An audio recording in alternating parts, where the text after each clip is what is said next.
What's going on, everybody, and welcome to the No World Order podcast and IG Live. but we're also recording, so it won't be audio only next time on YouTube. We'll actually have the video up as well. I decided, man, I have all this stuff. And I was like, it just hit me the other week, and I was like, we gotta make it all come together. So finally figured it out, and hopefully it's video from here on out as well as the IG Live. Preserved forever in time. But anyways, we are coming to you from San Diego. I'm your co-host, Drew. Zach. And today, this was one of your topics. I remember seeing this video years ago. But yeah, why don't you kind of introduce it? So it's been on my list. For those of you who don't know, I have a big notebook full of ideas that just I have to write them down because there's too many. But then Netflix released Cecil, Elisa Lamb kind of a thing. And I was like, okay, you know what? Yeah. A docu-series. And I hate Netflix. I didn't watch it. Spoiler alert. I'm sure they did a terrible job.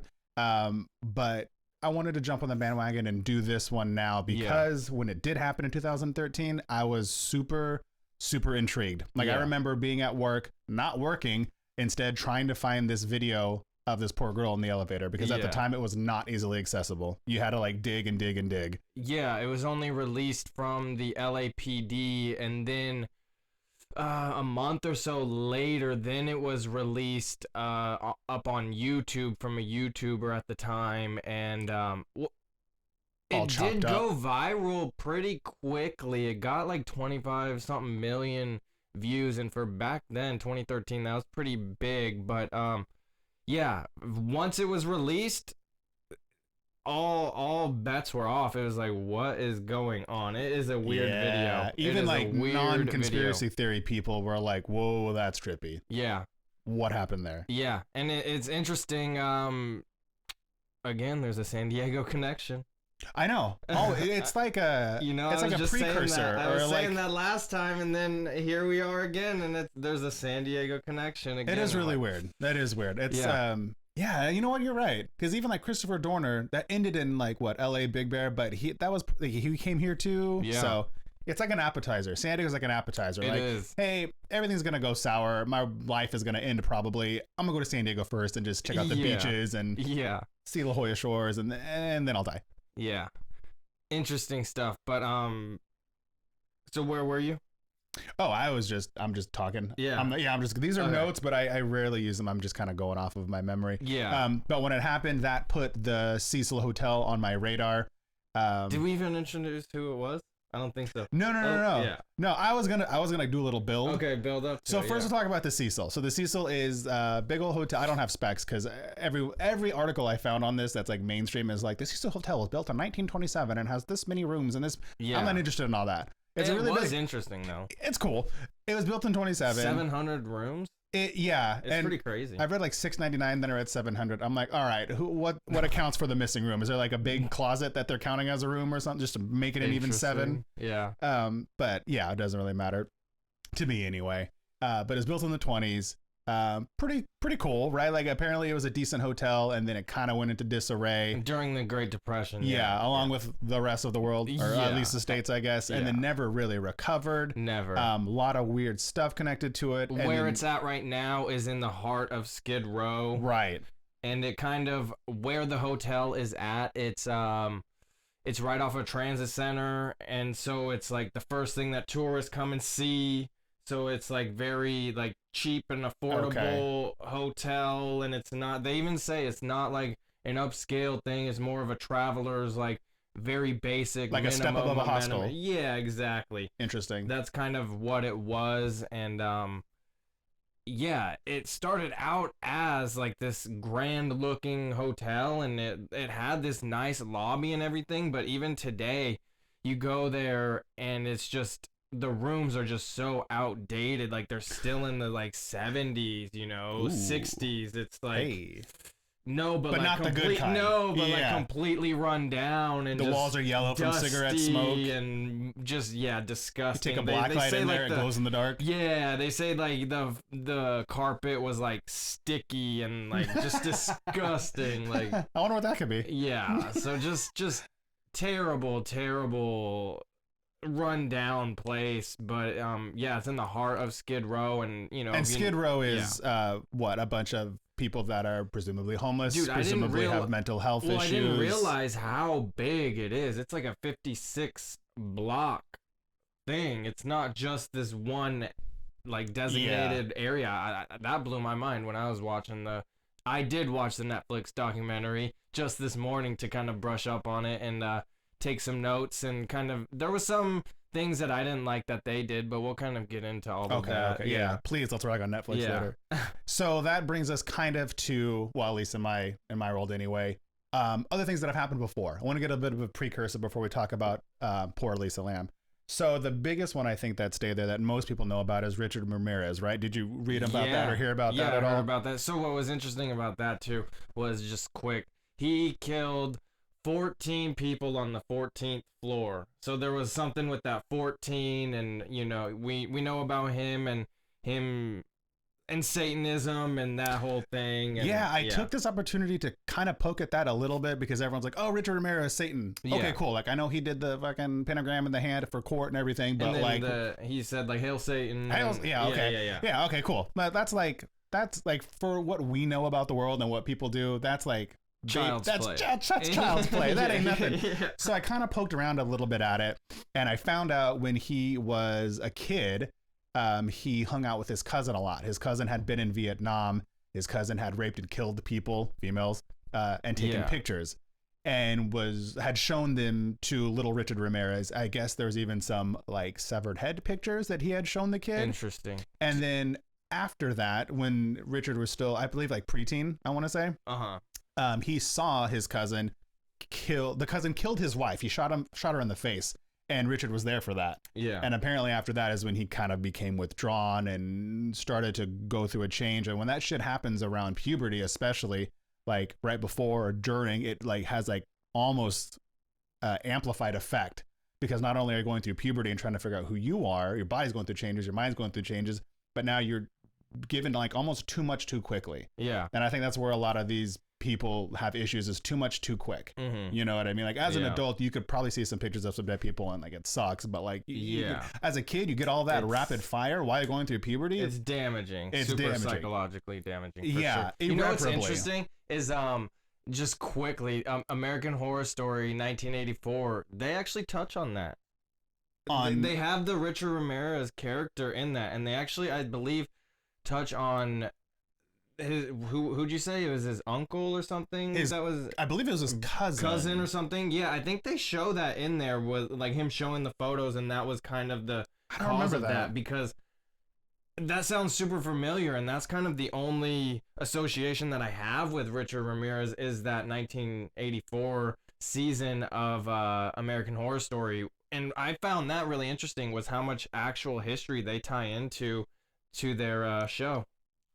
Yeah, so they do a pretty cool job. So Isaiah said you start beating off to weird pornos, and yeah, that's probably something that happens when you see all that weird shit as a kid. Yeah, I think you get too much too quickly, and you try to find a way to cope with it, or reason with it, or reconcile it, and so people will turn to doing it themselves, murdering people, or turn to Satanism, or turn to whatever other religion or whatever. But this episode isn't about Richard Ramirez, but no. But he was a weirdo. He stayed there. He stayed on the 14th floor. Yeah. Apparently allegedly he committed a bunch of murders while he lived there, and so forth. He kind of made that his hub. Like he would always go back there. Like that was his home, like his hub. Yeah, where he would always wind up being back. And he was heavily into Satanism during that time. He had been in San Francisco, visited Anton LaVey, and more dangerously started practicing Satanism himself. But beyond that, there was also, I forgot his name. It was Jack Underweger. I guess he was like a writer. Weger, whatever. Yeah. He was from Austria or something? Yeah, he's from a different country. And I think he was trying to follow Richard Ramirez's footsteps, I guess. So he stayed there trying to be like him, killed some people as well. Oh, dude, that's so interesting because, again, I think in 1984, they have a copycat Richard Ramirez, and I almost think it's the same guy. I'd have to double check, but that's so interesting. I just watched it during the summer. I don't remember that, dude. But they did. I feel like they did Richard Ramirez pretty well. They did, like too well. Like it was kind of weird. Yeah. I didn't know about him, and then my dad was watching. He's like, that really looks like him. I was like, really? And then I looked him up. I was like, dude, that's crazy. Yeah. Like it's a trip. Yeah, it is a trip, but a bunch of Mexicans beat his ass in East LA, so that's cool. There was allegedly Black Dahlia was spotted there. Some people are like, that's easy to disprove. Guess what? There was no video for the hotel back then. There are no pictures. No. She was a young girl, always looking for military people or, dudes to hang out with. They were always buying drinks in that area. Yeah. I don't doubt that she was there. I don't doubt that she was there close to when she disappeared. Definitely. But yeah, so that's kind of the weird stuff that happened before then. There was someone who committed suicide by jumping that actually killed a pedestrian. Yeah, how crazy was that? Yeah, I thought that's like only happens in like really bad cartoons or something. Dude. There was a lady who was staying there with her baby.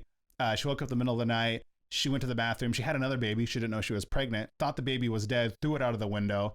Like just weird shit all over the place. Suicides, people dying, people choking to death.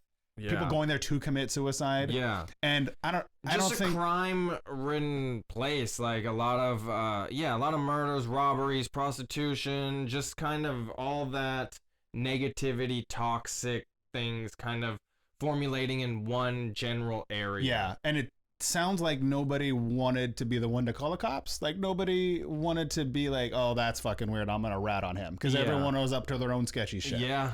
I don't know, you're not a big like the energy in this area is weird, right? But like you can kind of see how people would interpret that as definitely an area of bad energy. Like you get sucked in, you get taken over. Yeah. I'm on board with all that. I think that shit happens, especially to people who are prone to that interpretation or open to it. Mm-hmm. I think that's how like Amityville was. I think the dude, Amityville Horror. Yeah. I think the guy that went there was already open, already prone, already predisposed, and then he stepped into a negative space and just went crazy. I think that's how I view the Cecil. Mm-hmm. But that brings us to Elisa Lam, because that's who we're talking about, and I feel a little connected to it because I saw it as it was going down, kind of, and it's always been a real big question mark for me, and I feel really bad for it. It reminds me a lot of the Panama Girls. Yeah. You know what I mean? It has a similar vibe and a similar feel to it. Right. But, yeah, that's true. Yeah.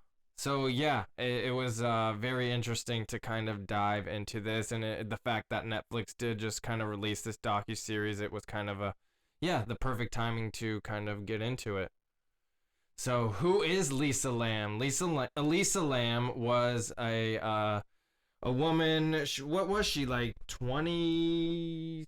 21 at the time. 21 at the time. Yeah, 21 years old, from Vancouver, Canada, and she was from Vancouver and was making her way to the West Coast to just kind of get away, have a little vacation, and travel alone. Yeah, spread her wings a little. She was very active on her Tumblr social media, where she kind of used it like a diary, and even throughout her trip up until like her death, and even post-death. I don't know if you heard that. I did. That was a little strange. But yeah, she spent a couple days in San Diego from the 28th to the 27th to the 29th or something like that in San Diego, and then made her way to LA on January 28th, 2013. And she was 21 years old. And on January 31st, her family had not heard from her, and there was no history. This is what was interesting about Netflix. They stated in the first episode that there was no history of behavior of her to go missing or initially like reported or anything like that. There was no reason to be this was out of the normal for her. You know what I mean? Yeah. But then in the later episodes, the last episode, they said, no, this was like, she has mental health issues and this, and she has done this before and all this. And I was like, wait, but in the first episode, you said this hadn't happened before. Yeah. That's why fuck Netflix. Yeah, I didn't like that, dude. I did not like that. I did not like that at all. I was like, that's really interesting. I did read some people talking about the Netflix show because I touched on it while I was looking for stuff, and I was like, yeah, like number one, that sounds like Netflix, and number two, like that's why I didn't watch it. Not because I didn't think they had good info, but like, don't take me on a ride, man. Yeah, like, exactly. Be upfront and let's explore the truth about it. Yeah. Yeah, so, and she would always call into her family and check in on a daily basis, so for her to not check in, I guess, would be worrisome, but, Same as the Panama Girls. Yeah, that's why it was very similar, I was like, oh, this is really interesting. But yeah, what do you have? What are your thoughts on this? It's interesting that she stopped in San Diego prior and then ended up in LA. I was curious as to why she chose the Cecil. But you saying that it's next to the transit station or whatever, like, okay, like that kind of makes sense. She's just like, well, I'm on foot. And so I think it's from close. what I heard at that time, so it was a trip. So I think at that time, Cecil Hotel had went through a renovation and they had this idea to split off 3 floors of the Cecil Hotel and make it its own thing, and now it's Stay on Main. I believe that's what a part of the hotel. Just 3 floors is. They remodeled it, updated it, gave it fresh paint, all this stuff. No. So I think that's where she checked into, is Stay on Main. Okay. But there's a separate entrance for it, everything, different staff, everything like that. The only thing that's common is the elevators. Weird. Yeah, that's the only thing so it's like people who can spend a little bit more money were doing the Stay on Main, and then the regular Cecil residents and the homeless people and all that kind of stuff were still using the Cecil, and it was still more run down and all of that. So I believe they said Elisa Lam checked into Stay on Main, but then it's connected with the Cecil Hotel. Interesting. Yeah. Where is the other entrance? Or just to the side. It's like it has its own entrance. It's like Stay on Main, and then Cecil Hotel is connected. They just tried to get away from all the negativity surrounding Cecil Hotel. So they tried doing this rebranding, but they couldn't do it all because it's such, I believe, a historical building and a historical place. So they just, I don't think they could like take down the whole thing. So they just did this like little rebranding thing. And I guess it was working. It was drawing in people. And but the only thing that's common is the elevators. So you kind of get that still. Okay. Yeah. Interesting. It is interesting. And I had read that she was on the 5th floor. And was she sharing a room with other people? Is what I got initially. So she got to room 506, and it was a female bunk room, and there was like community toilets and showers down the hall. Okay, so it's kind of like dorm room style. Yes, kind of hostel, kind of dorm room. Exactly. Interesting choice. Okay, probably just because it's cheap, right? Cheaper, she's like whatever. Exactly. And it's all females. Yeah. Okay. And so guys, what happened? We're getting to it. It was building a story, man. It's building the story. You can't rush these kinds of things. I was just talking about too much too fast will drive you crazy. It's called a podcast. You build. So yeah, room number 506 is lesbian. Maybe, dude. Maybe she was coming over to California to get a little bit of those lesbian roots out. Maybe her family was oppressive and she was like, I'm out. Her writing seemed very interesting, and yeah, it was very interesting. I'm not saying anything like that, but she seemed to be very creative with her writing. And you know what they say about creative women sometimes? The witches? The witches. Yeah. Yeah, sure. That's when they do math. If they do math, they're witches. But what was interesting about this, so yeah, she initially was assigned a room, and she was only there for like 4 days, I believe. And within that time, she like was annoying her bunkmates and writing notes like "go away, get out," and this kind of stuff. And they eventually moved her to her own private suite, I think 2 days in or something like that, 3 days in or something like that. So Then she was moved to her own room, which was room number, where is room number 666, I think is what it was. No. 2 on the nose? Where is it? It's somewhere down here. It's 214? down here. I think he passed. I think it was room 214. 214? Yeah. Yeah. She moved to 214 due to roommates complaining about her behavior. And the thing that I want to know is, who are these bunkmates? And like, there was no talk about them. That was a weird thing to me. Like, they talked about it, but then they were like, oh yeah, we talked to everybody, but there was no focus on who they were or anything like that. There was no information about who. I couldn't find anything on that. I didn't find anything on that either. I'm sure if I kept digging, we could figure it out. But I had read that they had complained to the hotel's lawyer, and I'm like, we're just gonna brush over the fact that the fucking hotel has a lawyer just like there on hand, on just retention. Yeah, instead of like a concierge, they have a lawyer just for stuff that goes down. Yeah. But again, who's the lawyer? Like, what I would have loved to hear, like what he's allowed to say, or at least his take on the situation. Yeah. So she was reported missing the day she was supposed to check out on February 1st, 2013.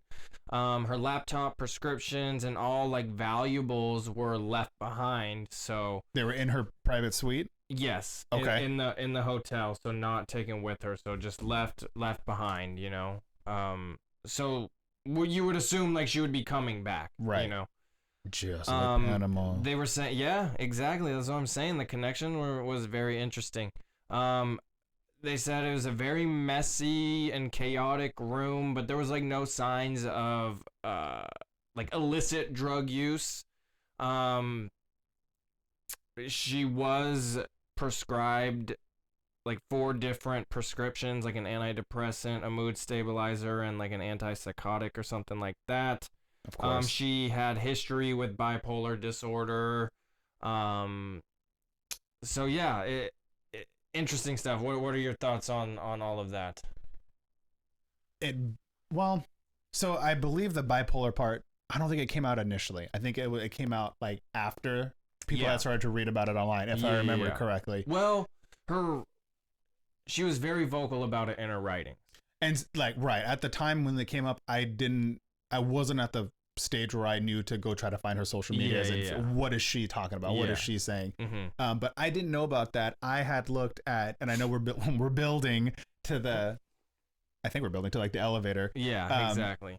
I didn't know about that at the time. When I found out about it afterward, it kind of shut me down. Like, okay, well, that's, I guess, an explanation. Made a little more sense, right? Right. But then I had a very close family member go through borderline schizophrenic break, right? The diagnosis with bipolar. And now, like, I have even more questions. Okay. Like, I'm even like more, and I'm upset that everyone is just like, or not everyone, but like the news and the people reporting on it are just like, basically, she was fucking crazy, so don't worry about it. That's what the Netflix, Doug, that's what the last episode was all about.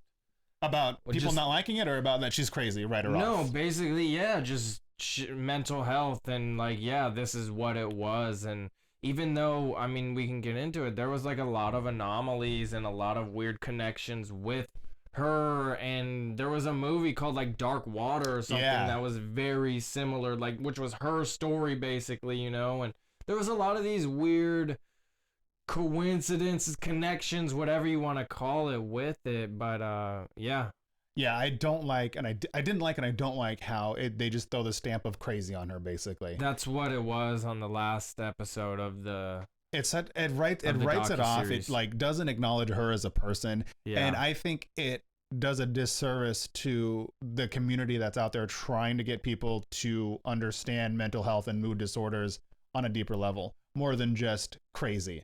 You know what I mean? Like, this is shit that I read, I think 30 or 40%, like a large percentage of the population in America has some sort of a mood disorder, depression, anxiety, bipolar, schizophrenia. Like it's dealt with everywhere. Yeah. But these people say, oh, she's crazy. That's why she's dead. That's why she ended up dead in such a weird circumstance. Now, being so close to someone with bipolar disorder, I do know that shit happens sometimes, and you just, not that you can't explain it, but it just doesn't make sense to you as the observer, but it makes sense to the person experiencing it through that point of view. Does that make sense? So I understand that it's a factor. I don't like that we just write her off because she was crazy. I hate that. But if you want to continue on, or should we touch back on Dark Water, or? No. Let's continue on. So she was missing for 5 days before the detectives or anything really started to focus on the Cecil Hotel. And I think at the time there was about 50 employees working at the Cecil Hotel. And when this case first broke, there was 18 detectives assigned to the case. Jeez. Yeah, they really were focused on it. Because it was so high profile. High profile for what was going on at the time. But it was interesting that it took them, 5 days for them to actually focus on the hotel where she was kind of last seen. That was a little interesting.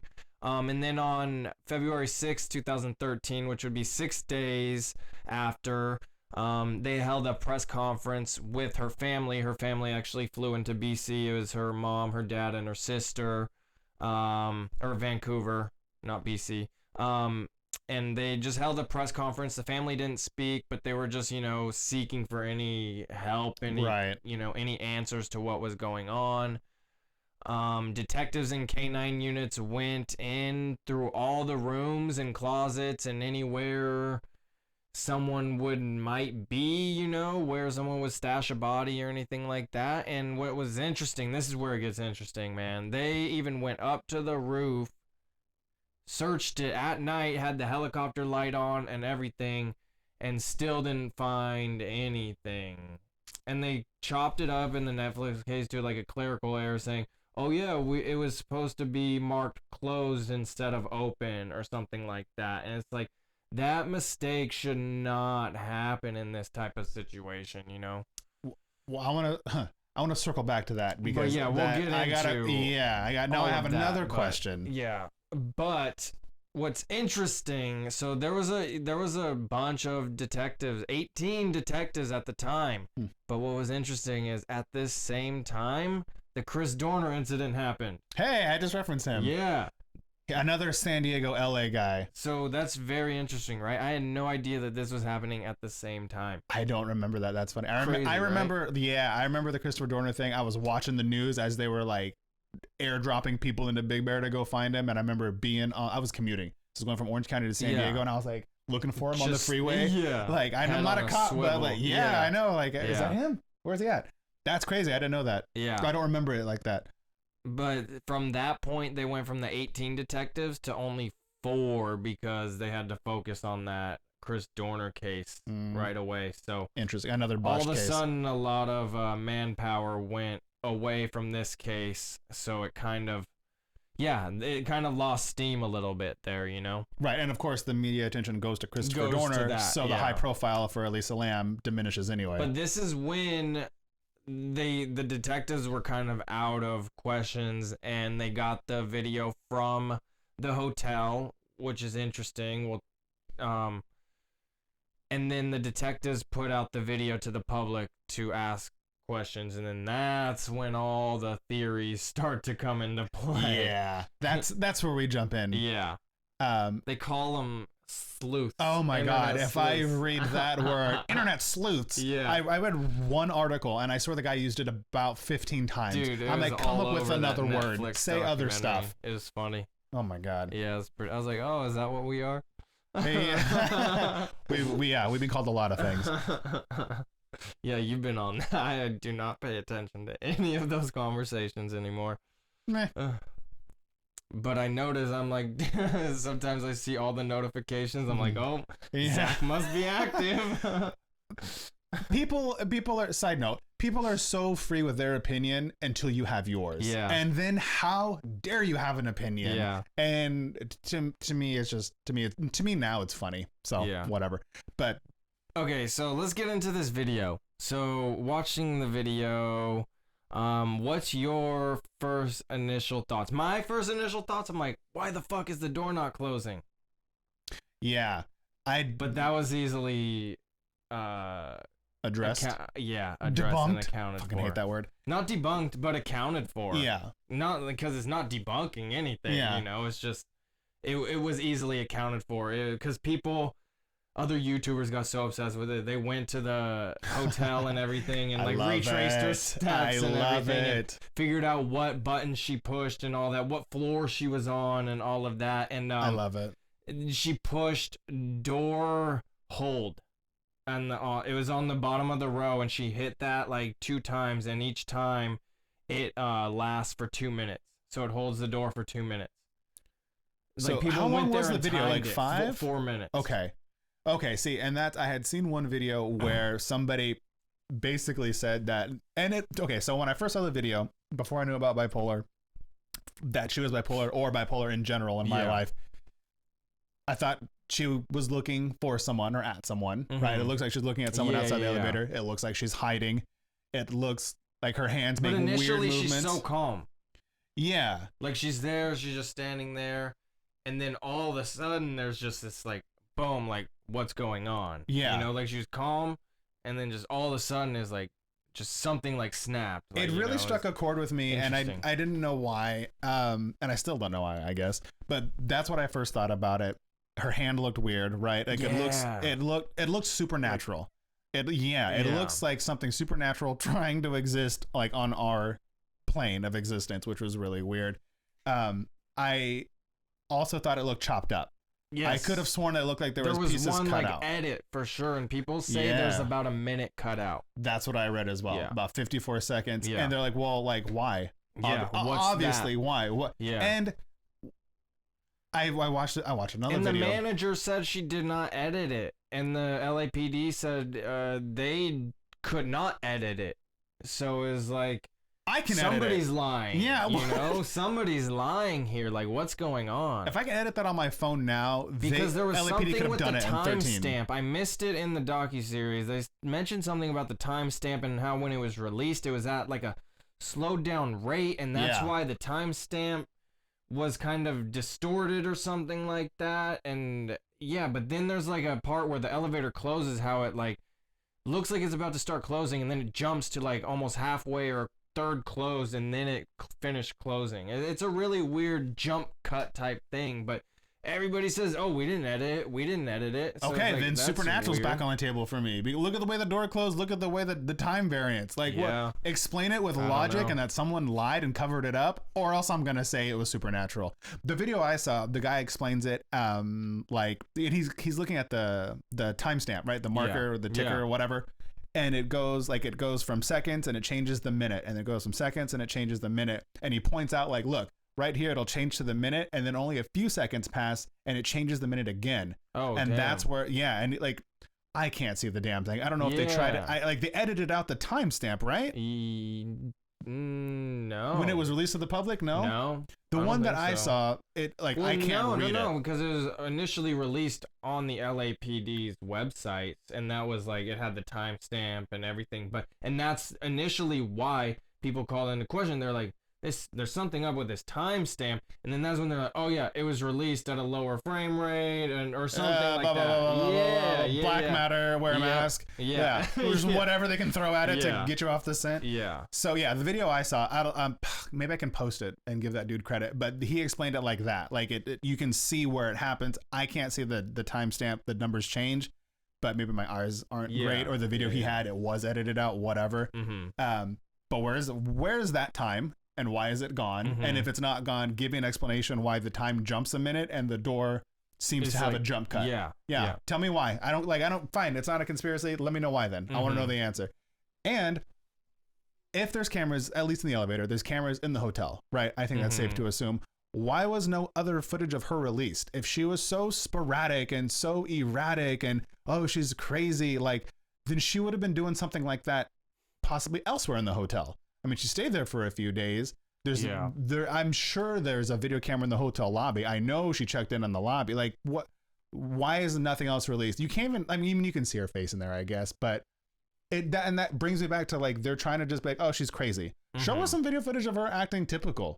You know what I mean? Like, it's fishy to me. It seems to be already like trying to manipulate how you view the situation and how you view her, so that you can just write her off as crazy. Yeah. Give me some other footage, man. Explain to me why the jump cut. Yeah, that is some of the questions I have for sure. Initially, yeah, seeing it, I had no idea about, her being diagnosed with bipolar. Obviously, nobody did at the time, Right. It was a very, I think, yeah, like you said, I think it just came out later that was kind of associated with it. But, yeah, watching it initially, something does not sit right.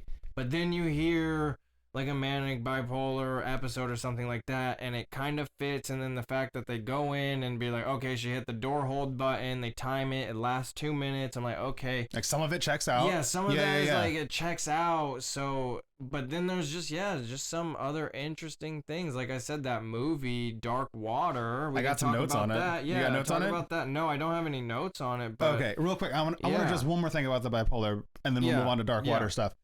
Someone who's bipolar, who has to take these meds, knows how long their meds are going to take them. Not only that, but some of these meds, like some people have a shot instead, but some of these meds are cumulative. Mm-hmm. So you don't just, I don't take my medicine today, I'm crazy today. It wears off slowly.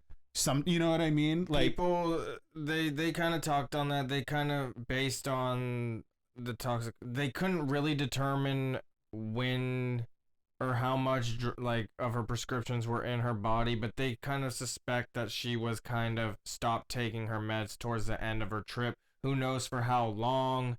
But they did kind of touch on that. Like people kind of suspect that she was obviously no proof, but that she was not taking her meds towards the last X amount of days of her trip, or weeks, or week or so. Who knows how long. They found her prescriptions though, right? Yeah, exactly. So was it empty? Was it full? I think it was still like, more full than empty. To me, to me, it would be easy. And I know this because, again, I have a family with bipolar that I had to do this shit with. Mm-hmm. It's easy to be like, okay, when did this person get these meds? How many pills are in the bottle? It says on there. And how many days since then? Well, dang. It's easy to do. It's not a big mystery, but they're like, but that makes sense because in the series at first, she had to like really talk her parents into letting her do this alone. Like they knew she has these issues, It's like, no, but I'm good. I'll have my meds. Like, like I'm good. Like, let me do this. I need to do this on my own type of thing. But then you're in it and it's like, I don't need to. I slept in today. I'm hungover. I'm already past the time. I should have been taking my meds today. I'll just wait till later. Or then I skipped today. And then it's like, then it's this kind of gradual thing. You're on vacation. You know what I mean? If she was in constant communication with her parents, they would be asking her about it. That's true. And she wouldn't forget. We got to take that one off the table. Now she could. It's possible that she deliberately stopped taking them. Yeah. But why? Where's the motivation? On vacation, I want to be free. I want to feel again. Like I'm tired of. I buy that not more. Feeling. I buy that more than anything I've read. Yeah, because I understand that. Okay, so that's why I said it. Okay, so fuck these meds. So Dark Water. It's based on a Japanese film. Okay. Check out all of these connections, man. This is what I saw just in a brief. I've never seen the movie, but like I kind of want to, but I already feel like I have. Yeah. So the main character's name is Dahlia. We already talked about how Black Dahlia may have hung out at the hotel. Dude, I didn't. Yeah. So they talked about that, but I missed that part. There was like a brief part where I missed them say something. I was like, dude, there's a lot of connections with this movie, but damn, okay. Yeah. So there's one, right? Crazy. That main character, Dahlia, has a daughter named Cecilia. Right. Okay. I understand it's not Hotel Cecil or Cecil or whatever, but like pretty fucking close, right? I mean, like enough to be like, oh, interesting. Yeah. Come on. So the mom and the daughter, Dahlia and Cecilia, go to a dilapidated apartment and find a Hello Kitty backpack near a water tower. Okay. Basically, the hotel, not maybe dilapidated, but the hotel was kind of run down and not in great repair, at least except for the few floors where the stay-in-main are. Yeah. And already 3 floors out of 700, I think we could have said, right? No, 700 out of rooms. 14 floors. Okay, 700 rooms. Yeah, it's ridiculous. We're doing this revamp for 3 floors. Yeah, I wonder how much that cost. Yeah, so they find a backpack near the water tower on top of the apartment complex. Already weird. We're already referencing a water tower. Yeah. The Water apartment tank, leaks yeah. water, and we haven't even gone to that for Elisa's lamb not story. yet, yeah. But the water tank is a part of it, and the residents had their water pressure affected by and it. taste, yeah. And taste. Goodness gracious. One of the characters sees a screaming girl in a washing machine, a girl in water, right? Like dying or death. The daughter has an imaginary friend, and she's the one that leads her to the dead body in a water tower. So it's really weird. It's not the exact same story, but it has a lot of overlapping themes, settings, and names, which it always bugs me when a real life like murder or mystery overlaps with a movie, because I'm like, is it just by chance? Like, really, really out there thinking, is this hotel just such dark energy in the same city that this movie was probably shot that it fucking manifests and like plays this out? That's kind of what people were saying. Is it a copycat? But I don't know. Is it someone with their own mental health issues who is just like gonna go kill and channels a movie they saw a long time ago, so they happen to copy it? Is it nothing? And if it's nothing, why are there so many overlaps and coincidences? I don't know. Yeah. But that was Dark Water, and it's at least worth mentioning, man, because it's super weird. Yeah. But yeah, we can just talk about this now. At like, what was it? 6 days, 7 days. So around that time frame, guests started to complain at the Cecil Hotel about the taste of the water and water pressure and things like that. So the maintenance person went to go check it out. Santiago something? Yeah. Yeah, okay. Yeah.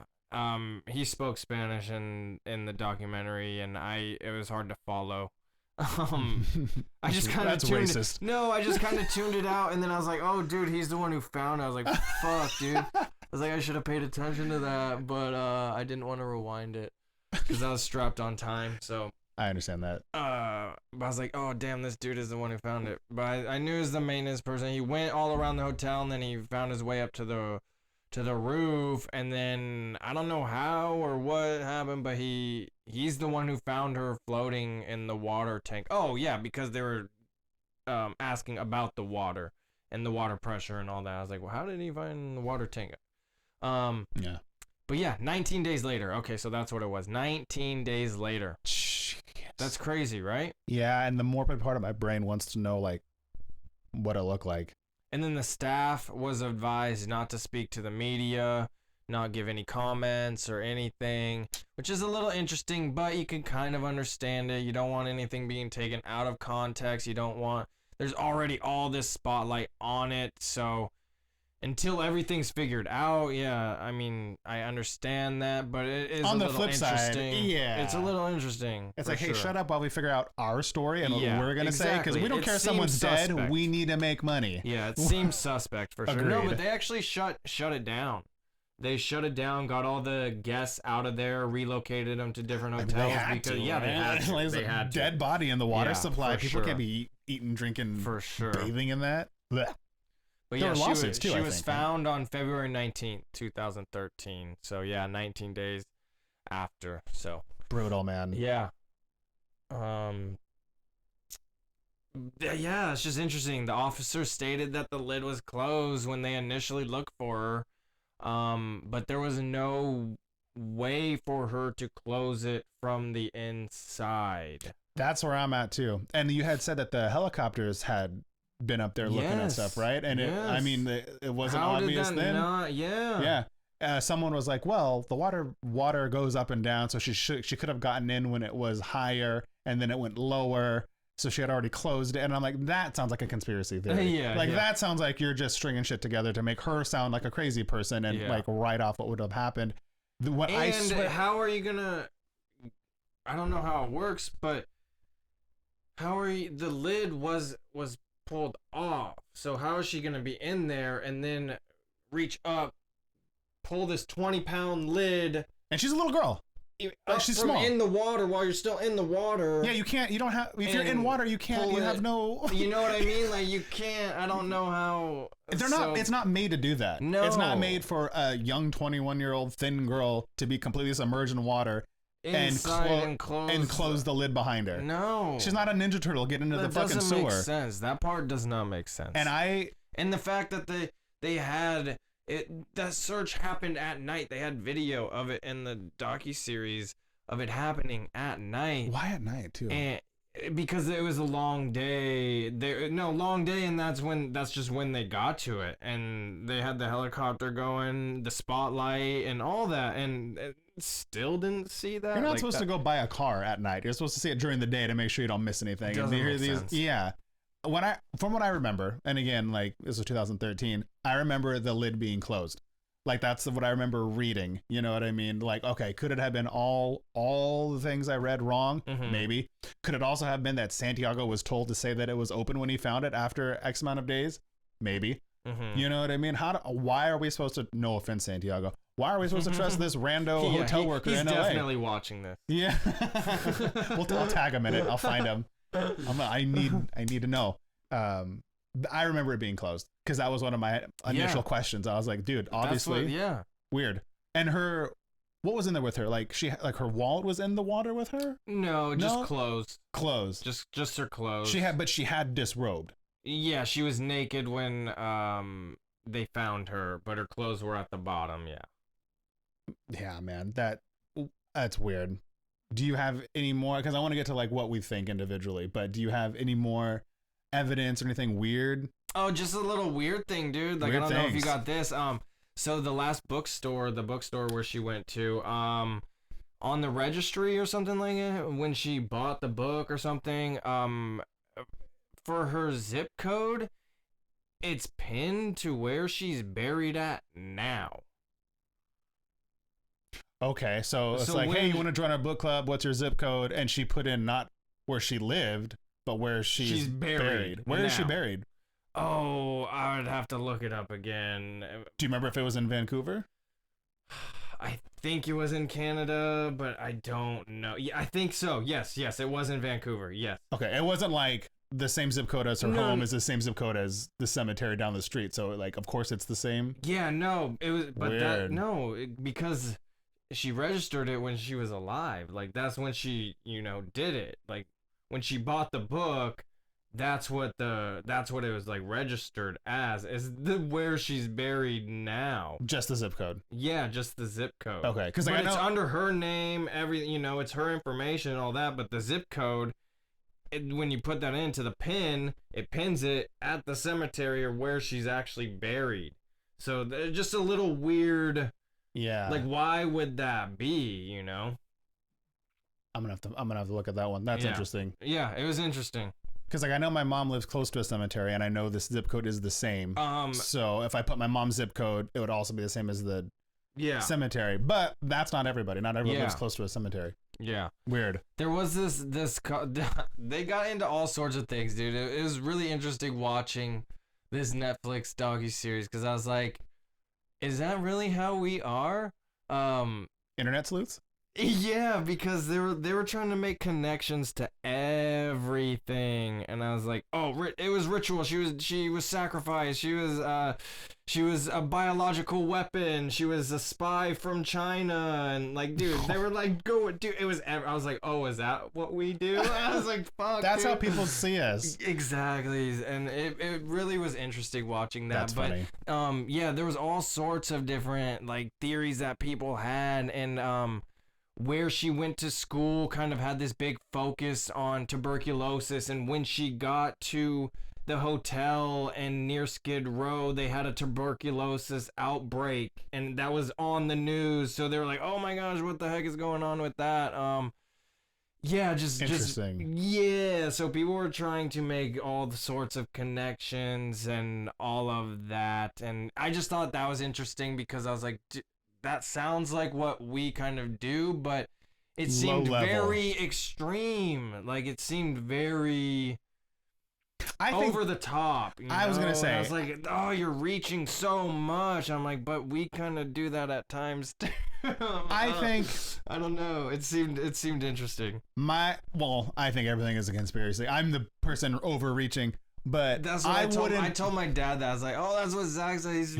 I'm like, I'll be interested in hearing what he says. But he's like, everything's a ritual. Everything's Satanism. It is. It's all tied together, man. It's all repeating themes. Yeah. I wouldn't be surprised if Netflix made those stories up, made those theories up, and then put them there under their guise of internet sleuths to make people like us look fucking crazy and stupid. But I think some of these YouTubers have been around. Like, I think they're known YouTubers, you know, who have videos who were in this, you know, and now they're kind of coming out. It's, at least with this one, we're like, oh yeah, we were kind of wrong or whatever, you know.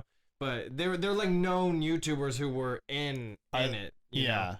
They didn't just manufacture these people, unless they did over 7 years ago, 8 years ago, and Netflix has been doing this for the slow game. But when did Netflix come out?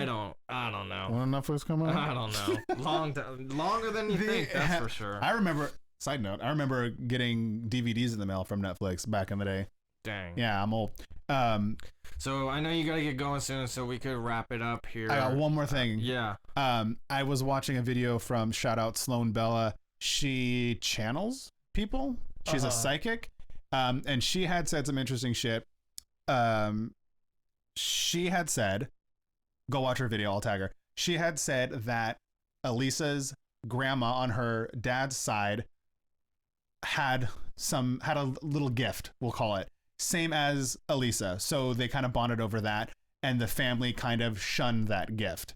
So the struggle between her and her family was she was trying to get out, do her own thing. They didn't really want her to. She was like, I'm going to do it anyway. Yeah. And this Sloan was saying that she didn't pick up on anything over the top mental health, or that she was crazy or acting erratic or anything like that. What she was saying, and I won't ruin everything she says so people can hopefully go watch her video, but she was basically saying that Elisa was telling her that she was in danger, and it had to do with a specific person that she had seen in the hotel that she may have been hiding from in the elevator. Mm-hmm. But this person is tied to other higher level people in Los Angeles. Mm-hmm. So no fact on that, I guess, for people that don't believe in that kind of stuff. But that's kind of where I'm feeling. I feel like she was tapped into something. I feel like someone tapped into her, and I feel like she was targeted for whatever reason. Interesting. Yeah. There was no evidence of internal or external injuries. There was no evidence of sexual assault. On January 21st, 2013, the results were released as an accidental drowning with bipolar being a cause. Could not be determined, was initially marked on the files, but later changed to an accident, I think like 3 days later or something like that. So that was a little interesting. Yeah, it just a very interesting case for sure. There is a lot of anomalies with it. A lot of unanswered questions. A lot of unanswered questions, but a lot of answered questions as well. Like, my first thought seeing the video was like, why the fuck is the door not closing? And then they easily address that. And then, you know, having a bipolar episode could look similar to that. But yeah, there is some weird things where, like you said about her hand looked a little weird. There was seemingly to be some trickery with the footage that was released, and a lot of weird other side connections with the tuberculosis thing. That's a trip. I didn't know that one. There's so who Where's knows? the missing minute? Why was her Tumblr still active and posting up until December of that year? I don't understand. Yeah, there's a lot to it. It is very interesting. I am glad we kind of went through this and that Netflix kind of, you know, made this popular again, because I remember seeing this video a long time ago when it kind of was at the height of its popularity, I guess, maybe, because I definitely remember seeing it, and it was so interesting. It just seemed off-putting when you watched it, you know. It just kind of gave you this weird feeling, because she starts out so calm, and then just everything changes in that like 2.5 minutes or whatever. Right. Just very interesting. I don't know what it is. I'd be interested, like, what if the clothes she's wearing in the video are what was found with her? It was. It was? Yeah. Okay. Yeah. Allegedly. That match. No. I guess. Santiago. Santiago, he's definitely watching He's this. definitely in on it. Just kidding, I have no idea. But yeah, it's What do you interesting case. As far as what? Someone asks you, what happened to Elisa Lam? What do you say? That's tough, right? It is tough, man. I think it could be a couple of different things. I think I think it probably does have to do with a mental health breakdown, a bipolar episode, a manic episode or something, but how she got up to the roof with the door having an alarm, but people saying it wasn't alarmed. So I don't really know about that. And then the other way of her getting up there would be really sketchy, going up the ladder with, and if you fall, you basically fall to the ground. So I don't really know if you do that, but if you're in a manic episode, maybe you would do that. Yeah, that's kind of where I am leaning to, just knowing that information. And it doesn't necessarily have anything to do with the Netflix documentary painting it that way, but just kind of giving me that information and knowing what I know about that as well. It kind of seems like that, but there is a lot of anomalies and unanswered questions as well that doesn't make sense or doesn't add up or fit. I don't know. I don't know. I understand the mental health part of it, but I don't think that's the driving force. I think it's contributing in that I believe mental health issues open you up to the unseen world. I think bipolar, schizophrenia, depression, anxiety, I think it all taps you into what we're taught to ignore and to what we're taught to suppress and to what the chemicals we consume make us not acknowledge anymore. So I think that the Cecil is a dark place. I think it has a dark aura, dark energy, whatever you want to call it. I think it's fucking wacko. And I don't doubt that that dark energy mixed with her, I want to say like shining a little bit, had an odd effect. But I'll tell you this is my last little thing about bipolar, is I've seen people with mania see truths that no one else around them can see. When Charlie Sheen was having his bipolar break, he was talking about how 9/11 looks staged, right? Yeah. And then I thought it was crazy. Years later, I'm like, holy shit, I think 9/11 was definitely like in part staged. Like that was a big puppet string. My family member, when he had he was talking all sorts of stuff. He accused another family member of cooking meth, and everyone thought he was crazy. He was right. Damn. No, yeah. And I like just weird stuff that manic people can see on a different level. Yeah. Which leads me to think climbing a ladder in a manic episode, not really something that would happen, because I've seen that they see truth. But couldn't tell you what happened to the girl. I feel bad. I feel sorry for her. Yeah. I feel emotion when I read about it, man. It bums me out. And if there is another plane of existence, I hope she's at peace now and okay with, I guess, the legacy that's left behind. What's interesting is, I mean, I think it's still active, but you can go back and look at her writings. So if you want to honor her that way, I did find one, man. A lot of writings out there over the years. So I actually found one. I read it, and a few parts of it stuck out to me, like thoughts that I've had or things that I've seen, and I was like, "Whoa, I'm gonna have to circle back to that one." Yeah, it's interesting stuff. Interesting lady. Yep. Again, this was kind of in the same field as that missing I guess this could go in like a missing in and at the Cecil Hotel or something like that. So, yeah, yeah, because it had a very similar feel to it. But I know you gotta get going. I'll get going. It's good to see you. Appreciate everybody for tuning in, and until next time, peace.